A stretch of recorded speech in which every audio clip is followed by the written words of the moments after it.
basement. We were anticipating it, but we were assured by city engineers on a number of occasions in the last couple of days they made a slight mistake. The water started pouring in our basement late last night, and we've got a lot of problems. Right, we don't know the extent of the damage. We came out here yesterday and took asking the city for a couple of weeks for sandbags so we could sandbag it, because we've owned the building or looked after it for a while, and we could sort of tell that there was going to be some flooding problems, and they had indicated that there was nothing wrong. And what we did yesterday is we ensured all the cars got at the lower level of the parkade, because I could see how high the river was, and sure enough, our resident manager called me last night and said the parkade was now filling up with water, and part of it is seeping in through the weeping tiles under the floor, and that's what's causing a significant amount of the water to come in. It's backing up through the weeping tiles in the sewers. It's not so much coming in through the wall itself. It's just the ground is so saturated. But even where we have diked around emergency exits, we're getting tons of leakage through those two exits into the building, and the damage remains to be seen. It's what type of structural stuff will happen below the floor. So what's the biggest concern now? Well, the concern is that we keep the water out of the building, because if it then gets to the second level of the parkade, on that level you're starting to talk about the pits for the elevators, which could effectively shut down the elevators in a 17-story high-rise with senior citizens. Now, we've taken measures to alleviate that on our own. We have that one elevator will always operate, but we also have the hydro transformers in the building, and if the water reaches that level, we could have serious problems, potential for fire and all sorts of damage. Winnipeg Hydro has been on CBC. We've had a lot of people running around looking, but up until that time, we were virtually ignored. And we recognize that there's more serious problems, pressing problems, a lot of damage. How many tenants do you have in the building? There's 98 suites, so that could amount to anywhere around 150 tenants. And in the parkade, there's 60 underground stalls, of which 30 are now moved out to the outside. And luckily, do you have any idea if the tenants will have to evacuate? No, I don't anticipate an evacuation, but they do say the water level's coming up another 5 feet. If that's the case, we might have problems on diligently. Conveniently, our plumbing company has had a plumber in the building that lives here, and he worked with us diligently till 2:30 in the morning last night, just trying to stop stem the flow of water. And we're working on it, and we've caught it in time that we can keep it out. But if it's a serious Hi, my name is Zélène Brion. I'm the Public Relations Officer for St. Boniface Hospital. We're standing on the permanent dike, which is behind the hospital, and as you can see, so that it's sort of even all around, we're, I guess, into our tunnel system and into our basement area, because then our electricals and our generators are not working, and we would need to move the patients to ensure their safety. So patient safety is not currently at risk, but we are monitoring the river levels to ensure that the water is not rising too quickly, and to protect our patients and our staff. What should, for people who are concerned about their family members, what should they be doing? Well, I think that we would like to reassure them that their family members aren't at any risk right now, and to the hospital, because the phone lines are jammed up, and this makes work for us really difficult. We can't get calls going out, and important calls coming in are having a hard time getting through. So we would ask that people sort of refrain from calling the hospital unless it's an emergency. We will be keeping people notified of any changes, and should we need to evacuate, family going, and these things will be mechanisms. So we would ask that people not phone. We are currently diverting labor and delivery patients to other hospitals. Great. Thank you very much. You're welcome. Plumber with Winnipeg Supply. Mention in your home what you can do as a homeowner to guard against sewer backup and also against water from your weeping tiles, groundwater. There are, at this time of the year and what's going on in Winnipeg right now, there are things that can be done to help. There are things that can't be done if the water comes up to a certain level. It doesn't matter what you put in your house, it's not going to help. The most common item that you'll see is a flood cop, and this item is designed to protect the catch basin, which is the floor drain you see in your basement floor. This item is to protect that. There is another item if you have a bathroom in your basement, and that is a backwater valve. In older homes, these were never put in on the branch line going to your bathroom group. We install these. The City of Winnipeg will allow you to do it as long as you sign a waiver stating the fact that you have instructed us as a plumbing contractor to do this. If the sewer does back up, and this flood cup does close, you still have that weeping tile water coming in. That weeping tile water needs somewhere to go. If this is closed, it has nowhere to go. When we put a sump pit in, we'll tie a 3-inch. This will go as close to your catch basin as possible, and within reason, somewhere where it's out of the way, not going to be stepped on. This is tied to the catch basin, and this allows that weeping tile water to have somewhere to go other than coming out onto your basement floor. Probably the most common mistake we get is that this will stop the flood, and it won't. The water comes high enough, it's coming in the basement windows or wherever it can get in, and this is not going to stop. This is designed only to pump out groundwater from your weeping tiles. And the other misconception we have is people don't know what to call. This is called a back water valve. It is installed on the plumbing system, whether it be on the 4-inch coming in the house, or whether it's installed on 3-inch branch drain that is going to your bathroom group.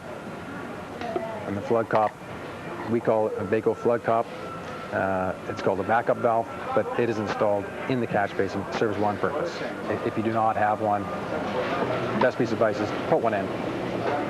Clear water waste backing up into a basement doesn't present a lot of problems as far as bacteria goes. Sewage backing up into a basement, if it fills your basement with sewage, well, forget it. Everything's going to be destroyed, and everything's going to go up because it's just a big, big mess. And there's bacteria to deal with too. The basement's got to be gutted, almost completely gutted and disinfected. The cleanup is horrendous from sewage backup. Well, great, Paul. Thanks for taking the time out. Thank you. Thank you. My name is Grace Shuchuk. I live on 218 Inglewood Street here in Winnipeg. The reason that I got involved in this effort is I just felt very compassionate toward the people in Grand Forks that were losing their homes due to either flood, fire, or both of the above. I had faxed a message to WDAZ Saturday night saying that rather than tie up their telephone lines, I could take calls at my home and then just fax them the information. They had several people calling from this area offering to open their homes to victims if need be. So from there it just kind of snowballed. I'm now, I guess, sort of a coordinator for some of the efforts coming out of Winnipeg. It's just been wild. I've probably taken 500 calls today, and everything from people offering to open their homes to others who are in need, baby clothes, adult clothes, non-perishable food items, transportation. You know, a few people have even said, well, if they can't get from Grand Forks up here and would like to come, we'll go down and get them. So it's just been great. Fantastic. I have set up an account at the Astra Credit Union located at 1907 Portage Avenue. The account is under Operation Knee Deep, which I have called my little operation here. They will take cash or donations by check or money order. If people wish to make donations by credit cards, they need to get in touch with the local branch of the Red Cross, and they will have the option of deciding for themselves whether they would like the monetary donation made with their credit card to go to Manitoba families, or whether they would like it forwarded to the American Red Cross to assist people in the States. Children, of course, are always utmost in everyone's mind. I have had several people call and say they'll drop by with children's clothing. Also adult clothing, because, of course, a lot of the people that have been evacuated did so at the spur of the moment and have nothing but the clothes on their back. So clothing for anyone, non-perishable food items would be more than welcome.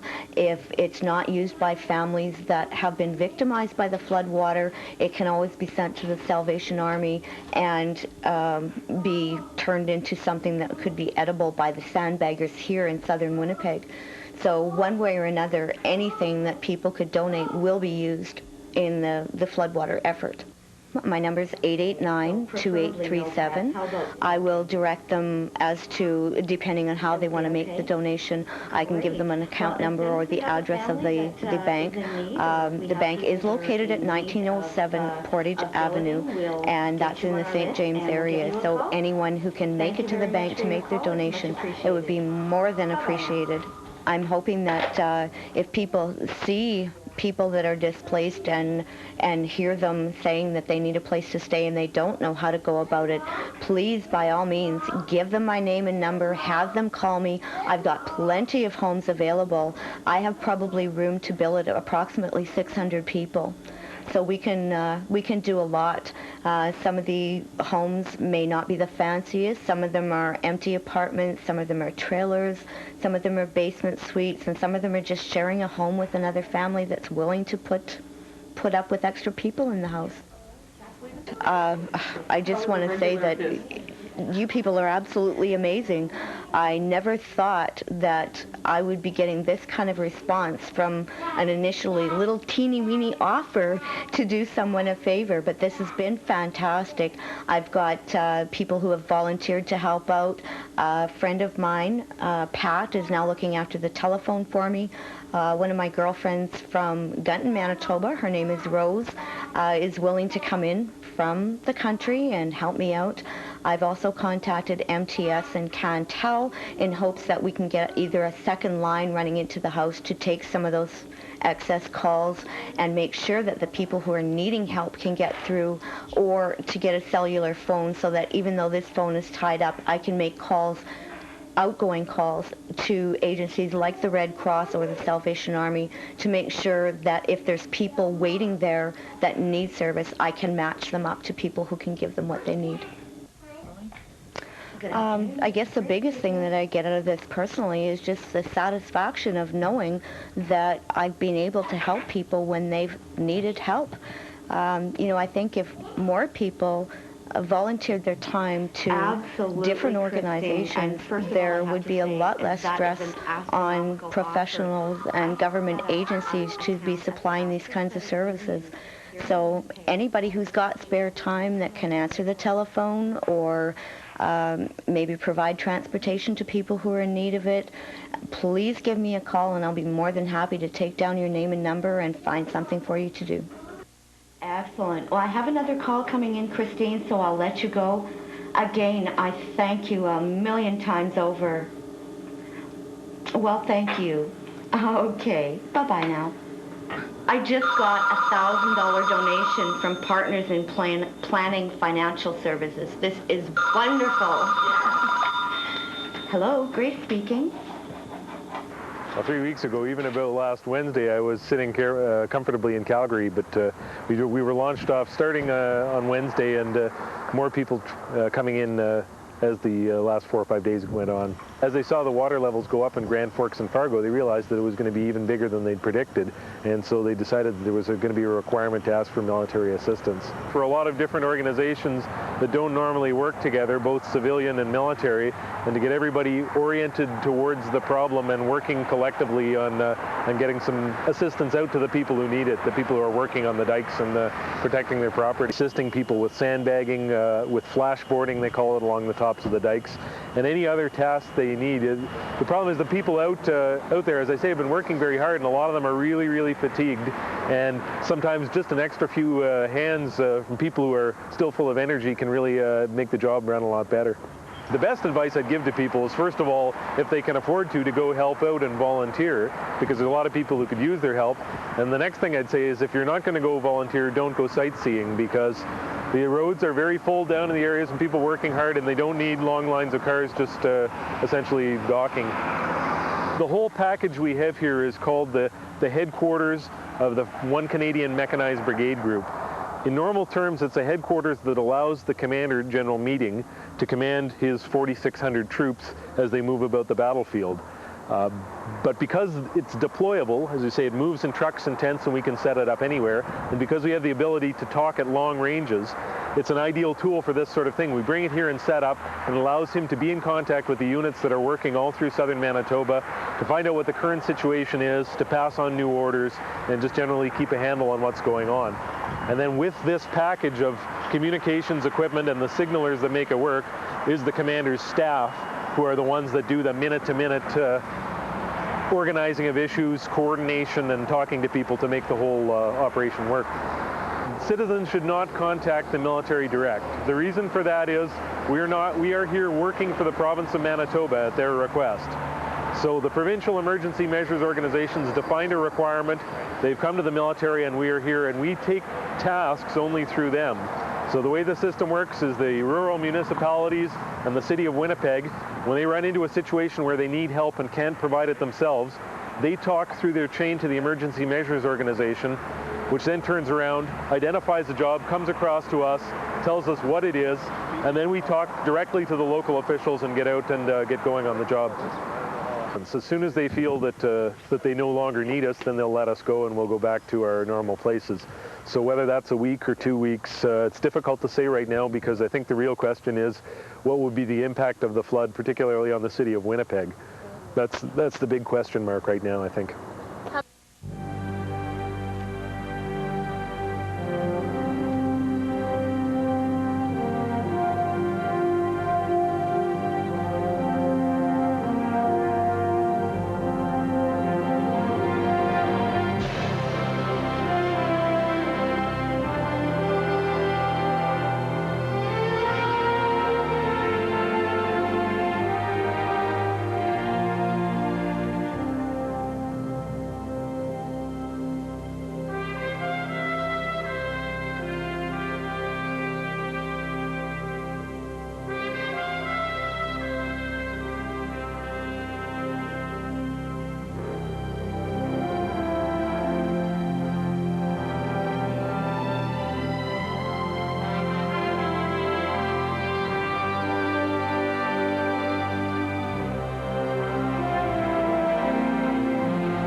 Corley Martin, and I am here with John Longhurst of the Mennonite Disaster Service, and he's going to give us some information about his organization. Thanks, Corley. Mennonite Disaster Service was actually created in 1950 when there were floods in Kansas. Mennonites have a long history of getting together to help one another. It sort of goes back to that barn-raising ethic that some people might be familiar with from Ontario and other places, where whole communities would come together to help each other. Groups of people have been coming together for some time to respond to disasters like floods and tornadoes and things. And somebody had the idea that, look, since we're doing this so often, why don't we get organized and let's make this a little more systematic. And in the 1950s, Mennonite Disaster Service, or MDS, was born. Since that time, MDS has responded to hundreds of disasters across North America. More commonly, it's in the United States. Fortunately, here in Canada, we are spared those kinds of disasters, such as hurricanes and tornadoes, earthquakes, that kind of thing. But there are times when MDS has to respond here in Canada as well. The most recent would have been in 1987 when Edmonton had its terrible tornado. And in 1985 there was a tornado in Barrie. Other responses since that time have been more local, but I think that this particular flood here in Manitoba is going to be one of the largest we'll ever have to respond to. The nature of it is it's just so huge, and I just can't imagine but that hundreds and maybe thousands of volunteers are going to be called upon. Right now, MDS is responding mostly in the southern part of the province. We aren't active as an organization right here in this. Want to create a parallel organization, but in the south we are active, and the places that we're active right now and where we need sandbaggers include Domain, Albany, Sanford, Niverville, Taché, and Brunkild. And if anybody would like to get involved, they can phone 746-2420 or 388-6091, and those two numbers will tell people where they can go and where sandbaggers are needed. Right now, of course, I think we're seeing just a tremendous response by the people of Winnipeg and in southern Manitoba coming out to sandbag, to help their neighbors, to help people they don't even know. That was my experience on the dikes when I was on school, people from right across the city. And I think that's just a marvelous exhibition of how people help one another. But there's an old adage that goes that when you go to build a sandbag dike, you can have hundreds of people helping you, but when you take it down, you're sort of on your own. And what that really means is that in the aftermath of a flood, when people return to homes, and particularly those people who return to homes where they have been flooded, there's going to be a lot of heartbreak, and there's going to be a lot of loneliness and a lot of really crestfallen people, because they're going to look at those houses, a foot or two of muck and all the damage and all the things that they lost. And of course, they're just going to want to sit down and cry, and they won't know where to turn. And at that point, MDS wants to step in to help. We'll be putting out quite a call for volunteers, probably in a couple weeks' time, asking people to step forward to help us with what will really be a very unglamorous and very dirty job, mucking out houses, mucking out barns and farmyards and all those kinds of things.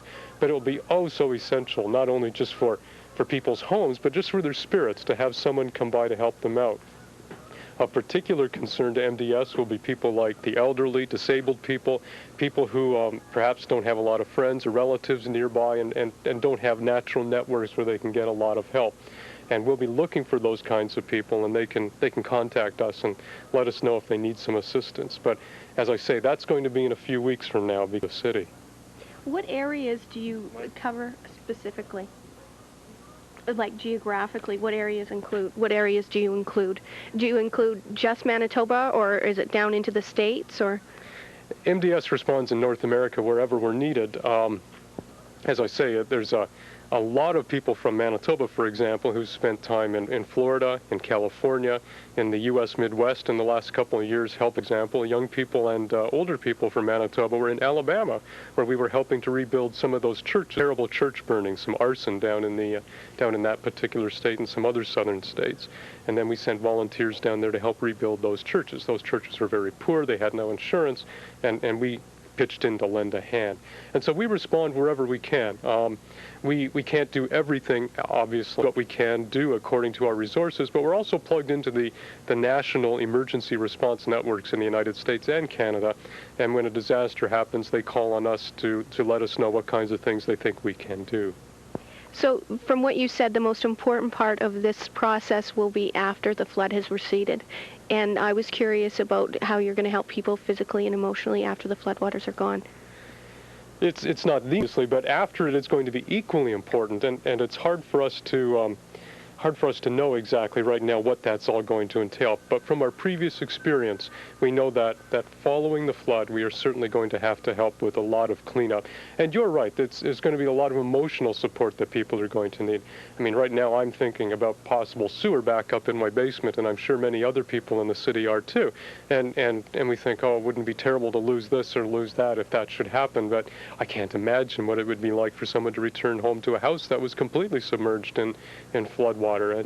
And there's going to be assistance and support that we'll want to provide, and some of that's not going to be, anything more than coming around and saying, I'll help you clean up, and that can possibly lift somebody's spirits and just let them know they're not alone in the tragedy. Okay. Thank you, Mr. Longhurst, for taking this time to speak with us. And Thanks, Coralie. I appreciate having this opportunity to talk to you. Okay. And this is Coralie Martin for the... Kind of walking around and checking the sights and the sounds of the flood of 97, but really what they're after here are people who are going to put their boots on and their gloves on and get to work and help these people. So we are getting a good look at everybody, all the people who were involved this morning on Scotia Was it orderly, though? Was there any problems with the police on hand? No, there were people and policemen surveying the area over the course of the morning. There were sign-up areas at either end of Scotia for the registration of sandbaggers and the dike builders throughout the morning. Chuck, you were right down there. What are the dikes like right now at Scotia Street? I honestly couldn't believe the height of some of these dikes. I mean, if the water gets any higher than those dikes that they've built, it's going to create quite a bit of water because, as we noticed there, Mr. Chrétien getting out of his car, and really at this point, I'll get back to the dikes in just a few moments. We see him getting out of his car, and he doesn't seem to have very many people surrounding him. Immediately, we noticed Mr. Philman and Mr. Axworthy there. Immediately upon his arrival, he was quite literally surrounded by people, and he didn't have the necessary forces to kind of control traffic and give him a fair look at what was going on. I think we're going to be able to get some footage a little bit later of what he was supposed to be seeing, and that was the tremendous efforts that were being demonstrated by the hundreds of volunteers who were on hand this morning there, solidifying the dikes that have already been erected. Did Chrétien give any statement on Scotia Street while he was there? Well, we will have a look at that in a couple of moments once we see him make his way towards the different volunteers who were on hand. There was no groupment whatsoever in terms of the media being able to ask specific questions. In terms of audio, we're going to have to see if we didn't get to recover a little bit of what he did say. From my standpoint, I think the discussion was more so based on the general aspect of the flood and the different efforts that the federal government are going to get into in order to help the people with this flood of 97. So here we're seeing him march towards one of the residents who will be greeting him upon arrival to this specific home on Scotia Street. Okay, we want to remind you this is unedited footage recorded earlier today.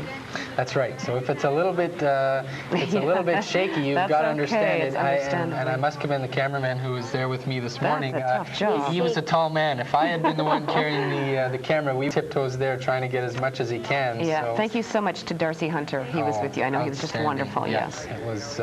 These scrums, as the media people know, it can get pretty aggressive and pretty violent in those types of situations. First come, first serve. Now he's going to make his way behind that home and kind of survey from a first standpoint from the deck in the back of that home. He's going to see firsthand at what point the water level is, and one thing that I should mention upon my arrival this morning that I noticed, and what people have noticed, is that the water really has dropped since yesterday. And we may get a chance to look at that with some of the shots back here. I'm not sure if we'll get an angle to demonstrate that, but the tree line was about 8 inches higher. It will hold the Red River back. We all know it. We have faith in the people that built it. We also are looking forward to some federal assistance over. As a community, as a province, we need to get together on this. We thank you very much for the dike, and we will hold our river back. Here. Thank you. So there you have it. Nobody's allowed on the dike. There. Now he's going to make his way towards the dike to actually try and have a look at some of the efforts that are being demonstrated. We may get a look at here, and they were having problems with the media. People climbing on the dike to get some of the shots that they were requiring. Okay. And unfortunately, the people were unable. They had to get them down off the dike, and Premier Chrétien made his way back up to to the front street, and then quite promptly left the site at Scotia Street. We're going to get back to that in just footage from earlier today, live, and that's what happened. Thanks to Chuck and Darcy. Yes, we're going to get that back as soon as they can. But there we go. We're back now, and you can explain a bit. Obviously, many damages estimated here from the flood of '97. Reporters and journalists from all across the country trying to get to the bottom of all this. And really what kind of killed Mr. Ketsen off guard was I think he was there today to survey the efforts. And we're going to listen to the Prime Minister.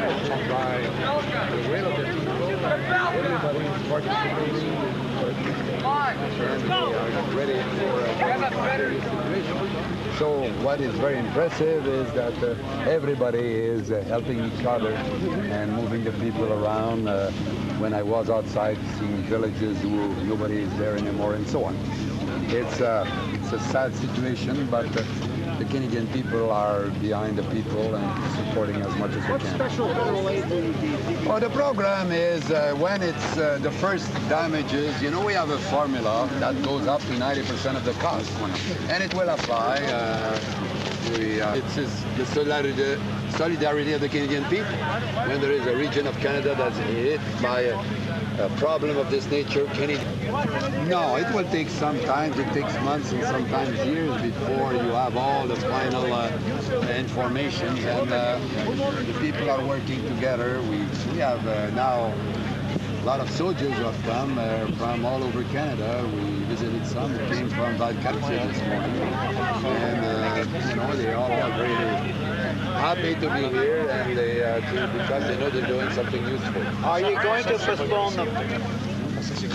Oui. On est au début de ce problème. La crue des eaux va continuer. Les eaux qui arrivent Quite a scramble there, isn't it? It was. You were there. It was. Oh, my It goodness. was. He started answering questions at that point from the French media. Thankfully, I was able to kind of get a feel for what they were asking. And the question did arise at that point in French as to whether or not the election would be postponed. And unfortunately, I was at a distance and wasn't able to hear the answer. All I know is that after the scrum, the respective media people were in a frenzy as to who got the answers and whatnot. It can be pretty intense, as we know, in those types of situations. Yes. So remains to be seen, obviously, in the next couple of days, what will happen on those fronts. Wonderful job. Wonderful. That's quite amazing. And we must add, it was definitely a media frenzy, to say the least. Chuck, you did a wonderful job. Have you been anywhere else today, or just today was basically mostly Scotia? on Scotia Street, talking to some residents there, talking to some volunteers there. What are their spirits like down there? Yeah, how are they feeling right now? Quite fair. There was one situation behind one of the homes where there was a small leak underneath one of the dikes. Now what happens is there were some trees that were right on the line of where the dike had been erected, and when they're laying the sandbags, what happens is some of the roots come up and it doesn't lay flatly, so that it leaks from underneath. There, we've got another shot of the Prime Minister. Do you know where he's headed to and how long he'll be? He was going to be going back to the helicopter in Kildonan Park at this point, and we had no word yet on where his following place of visit was going to be. I'm assuming it was going to be in Winnipeg or possibly north of the city to survey the amounts of water that are slowly but surely accumulating north of the city in places like Selkirk. Right. Chuck, do you have any idea, on how long the Prime Minister will be staying? From what we know, he will be in for sure as of today, but it's quite likely that he will be leaving tonight once again because, as we know, tomorrow might be the big day if an election were to be called. So. Well, thank you so much. Good job well done. Definitely. Outstanding video, and you should be proud of yourself. Thank you. Thank you. Appreciate it. Thank you, Chuck. Again, unedited footage recorded earlier today. Very interesting. Anything else of importance that you can tell us? Chuck, you've been out there in Scotia Street and you've seen the people. We've asked you how they felt. Well, speaking this morning with Mr. Jack Markertson, who is with the info team with the City of Winnipeg, he told me that they're now up to at the levels of 350 to 450 homes that will be placed on a possible evacuation standby anywhere from now to the next 12 hours and after that. So there are some people in the city, unfortunately, who within 12 hours will have a notice and will have to have a mandatory evacuation. So that was an interesting note this morning as well. When we started all this coverage a couple of weeks back, the estimated number of homes that were going to be under surveillance for the flood was somewhere around 250. As of this morning, we were up in the range of 650 homes, which will be placed under watch for possible flood damages. So unfortunately for the people of Winnipeg, it's not getting any better, but by the looks of things this morning on Scotia Street, if people band together and keep working hard as a unit, hopefully good things are going to happen, and we will beat the flood of '97. Stay tuned here for continued footage and stories. We'll keep you updated, and of course shortly we're going live to City Hall as well. That's right. Right here on Cable 11, you're watching Plugged In Flood 97, your 24-hour information center on the flood of '97. Thank you very much, Chuck. That's great reporting in a time of... Appreciate it. All that commotion going on there. Thank you very much to Darcy Hunter, who was the videographer. He did his best with all those cameras around. Thank you. We look forward to talking to you again, and more coverage to come, I'm sure. Yes, more news breaking. For sure. Okay.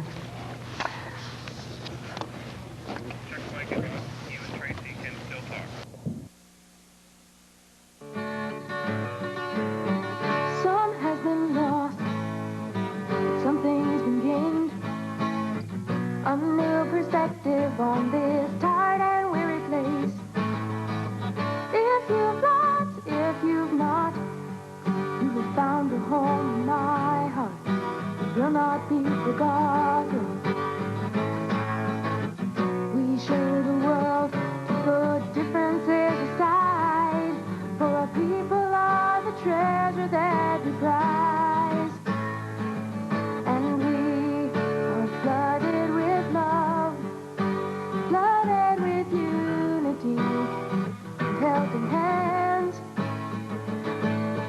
We are flooded with pride, and pride in our community, and friends across the land.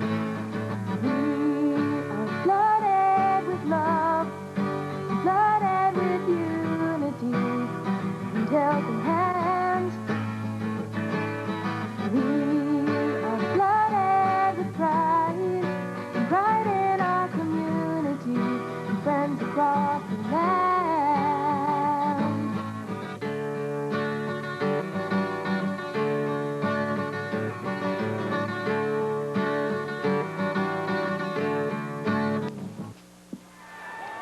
Your spirit here tonight is unbelievable. How do you like this red hot jacket I got for this evening? Yeah, me too. All right, so here's some real red hot rock and roll right from Winnipeg. Ladies and gentlemen, Randy Bachman.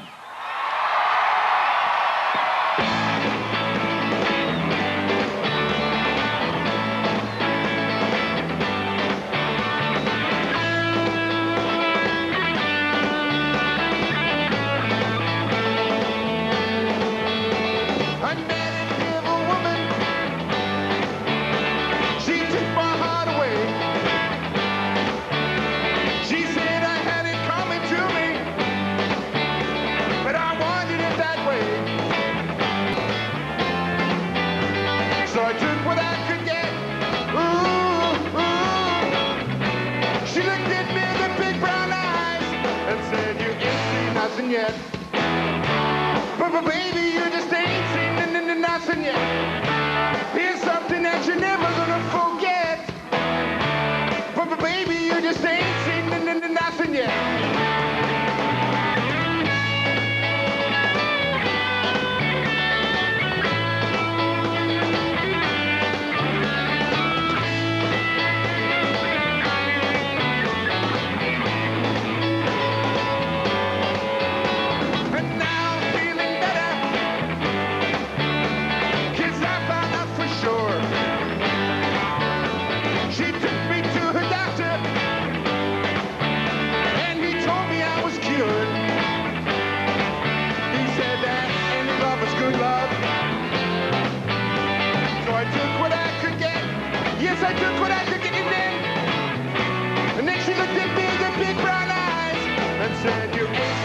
nothing yet. But baby, you just ain't seen nothing yet. Here's some loving that you're never gonna forget. But baby, you just ain't seen nothing yet. You ain't been around.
Phone in a place.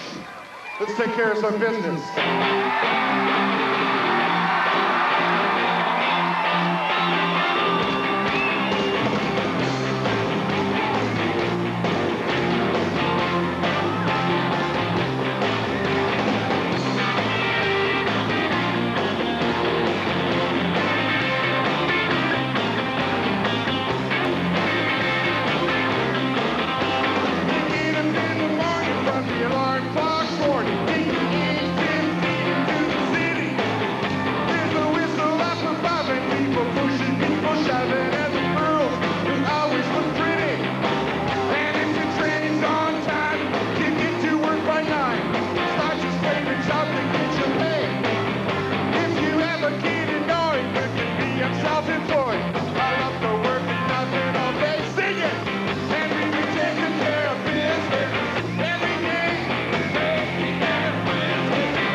it's a sad occasion. The devastation here, the reason for Randy and me being together again on a stage for the first time in 10 years. But there's nowhere that we should be other than here right now. And I would like to say, God bless Tom Jackson for organizing this so quickly and all his efforts outside the province too. Tom Jackson has scored big points in heaven for his work over the last few days. And we'd like to do a song now that was written by this guy, and no one in the world taught me more about music. No other human being ever taught me more about music than Randy did. And I think we should do a song that he wrote, a brilliant song written by Randy Bachman.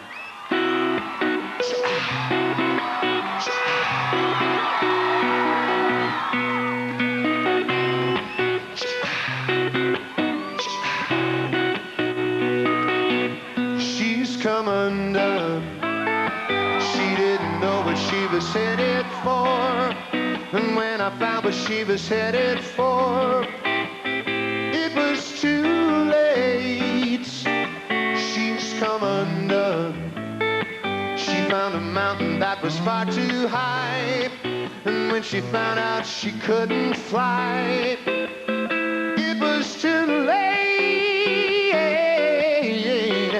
It's too late, she's gone too far, she's lost the sun, she's come undone. She wanted truth, but all she got was lies. And came the time to realize it was too late. She's come undone. She didn't know what she was headed for. And when I found what she was headed for, it was too late. It's too late. She's gone too far. She's lost the sun. She's come undone.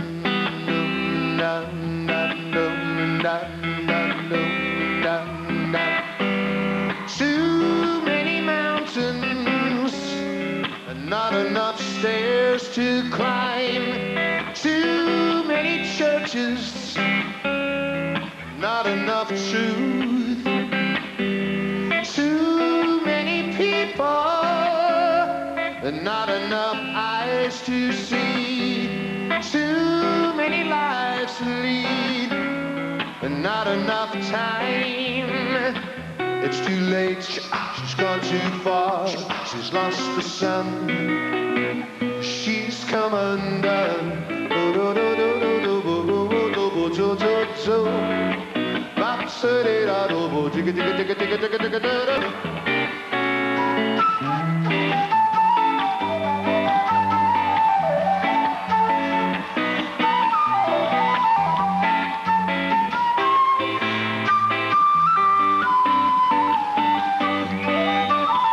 It's too late, she's gone too far. She's lost the sun. She's come undone. She didn't know what she was headed for. And when I found what she was headed for, she's come undone. She found a mountain that was far too high. And when she found out she couldn't fly, it was too late. It's too late. She's gone too far. She's lost the sun. She's come.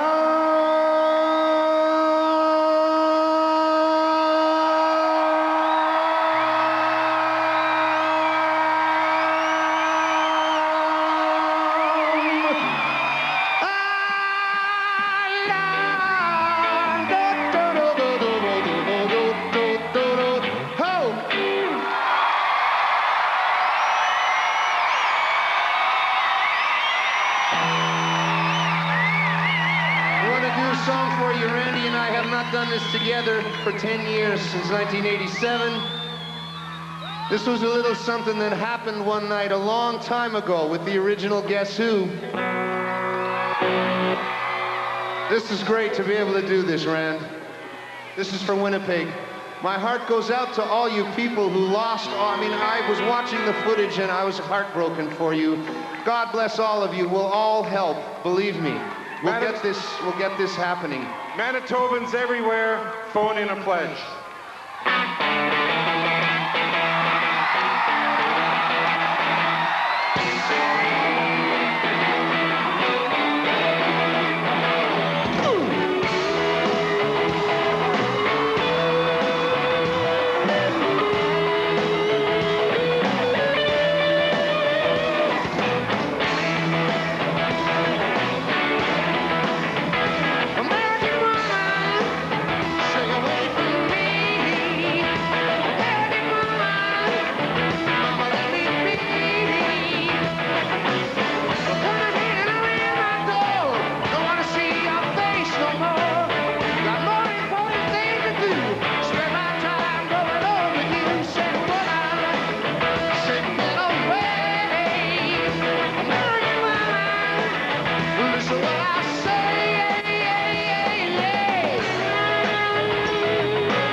It's been inspiring to be part of this special event that has linked Canadians from coast to coast, an event which demonstrates yet again how Canadians join forces in time.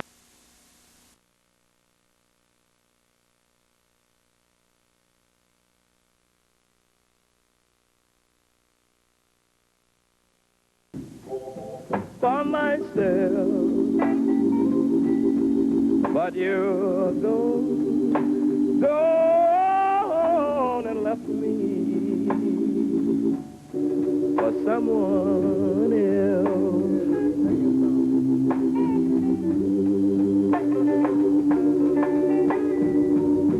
I think of you every morning and dream of you every night, and would love to be with you always.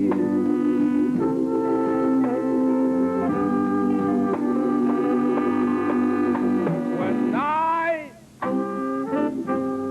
began to fall, I cry alone, and I wish, baby, I could hold you in my arms tonight. Oh, darling, darling, you know I love you and love you for myself, but you're gone and left me for someone